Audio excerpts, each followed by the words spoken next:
guys, Portal Master 9351 here, and welcome to another edition of Skylanders Showdown, the game show where we take a hypothetical matchup of two Skylanders, look at each one individually, and then discuss why one might win out over the other. And in today's episode, we will be looking at a face-off between Fire Kraken and SPYDER. Now, at the end, of course, we will announce the results from last episode, which was Rubble Rouser versus Hootloop. But I've done enough talking. Let me go ahead and show you a comprehensive breakdown of both Fire Kraken and SPYDER, and then let's start discussing which one's better.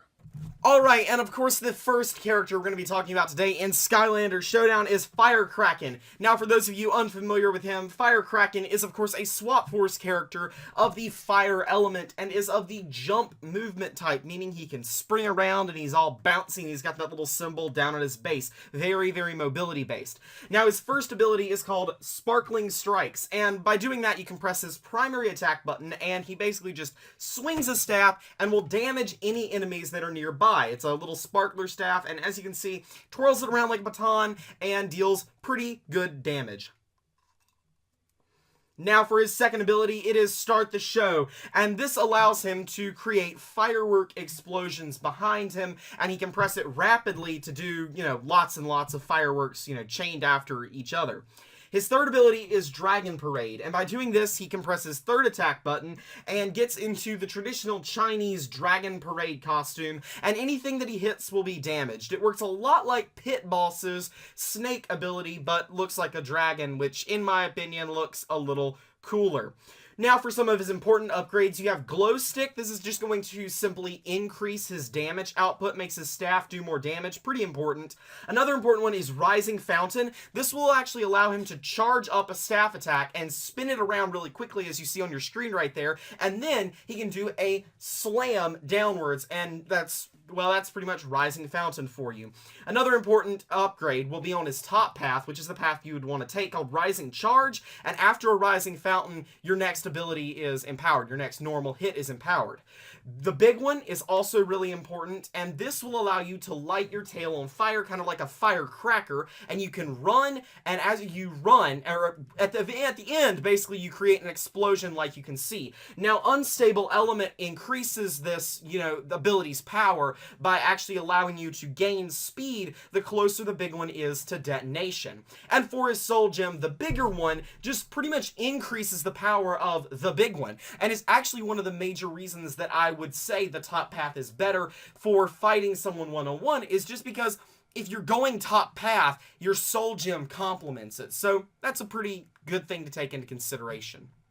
Now, obviously, the second character we're going to be talking about today is SPYDER. Now, SPYDER is, of course, another member of the Swap Force, but this time he is of the Tech element and is of the climbing movement type. So, climbing up, got those robot legs, like a spider, they can climb up wall. Yeah, I think you get the point. Anyways, his first ability is called Spider Blaster, and Spider Blaster allows him to shoot these little spider projectiles, whatever the heck they are, in a three at a time in a forked pattern in front of him, just dealing damage to stuff in front of him.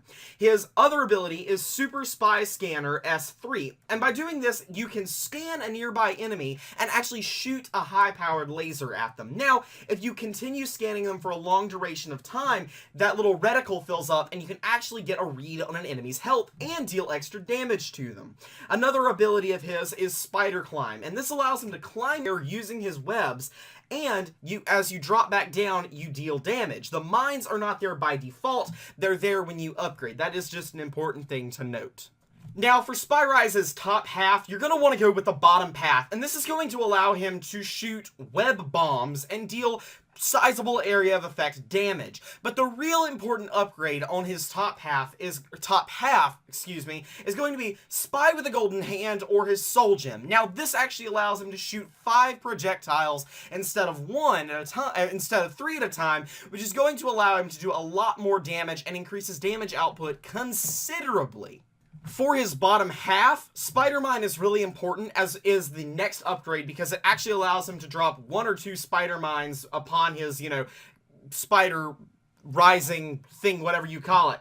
Another important upgrade, though, is going to be Rapid Laser Legs V17, because this actually allows him to shoot out lasers out of his legs after he drops back down from the sky. But let's not forget about the foot-mounted flame ability, which is his top path on his bottom half, and this upgrades his laser legs to shoot out fire as well, doing even more rapid fire damage. But again, Omega Sky Laser, in my opinion, is still the most important one here, because this allows him to go up into the sky and rain down lasers upon his enemies while he is in the sky, and thus very hard to hit. Alright, so you've now seen both characters sort of the way I think that they should be upgraded, highlighted a few of the important upgrades that are going to help them both out in this battle. So the first one I want to talk about actually is Fire Kraken, because he's going to be the least flexible, in my opinion, of the two. Fire Kraken is pretty straightforward in the way he's played, whereas Spyrise can be played as a very defensive, stealthy character that goes up a lot, or a very on-the-ground character that basically spams the spider projectiles. But let's go ahead and talk about Fire Kraken. Fire Kraken's main damage output is, of course, actually a melee attack. So, you know, twirling his baton, hitting people with his sparkler stick, that is going to be his main source of damage. He's got to get to his enemy before he can hit them. Now, when he does hit them, he's going to absolutely demolish them. Like, seriously, Fire Kraken's damage output is pretty dang good. Now, his dragon, in my opinion, is going to be pretty useless in a one-on-one situation. Now, against a bunch of minions or something like that, whereas, you know, Rubble Rouser can summon, like, a bunch of little drill thingies, you know, he can clear them out with his dragon. It does area of effect damage. But Fire Kraken might have a little bit more difficulty using that, you know, very well against a single enemy. So, of course, he's going to have to go for his sparkler stick. Now, as far as his fireworks are concerned, they could work a little bit. The big one is probably going to be the most useful secondary ability that he's got, because that is going to actually allow him to speed up his movement, and that is why I highlighted the ability that lets him speed up as the big one progresses, because that would actually let him catch up with a fast mobility-based character such as Spyrise. So, that is why that is such an important upgrade. Now, Rising Fountain could kind of work, but I mean, honestly, the real thing here with, you know, Fire Kraken versus Spyrise is that Fire Kraken has a melee playstyle. Spyrise does not. And in my opinion, Spyrise is a little bit more suited to take out Fire Kraken because he is a ranged character. I think in a lot of situations, ranged characters are gonna beat up close and personal characters. So, you know, Fire Kraken's already at a pretty big disadvantage here, but Spyrise sort of takes that a little further in the fact that he's able to jump up off the ground and, you know, provide a little bit more mobility. And his soul gem that allows him to send down lasers from up there, ooh, that's not good for Fire Kraken. That's not good for anybody fighting Spyrise. But of course, he does have a few weaknesses because on the ground, he really is not the most versatile character that exists, you know? Like, pretty much the only way to fight with him on the ground is to spam his, you know, little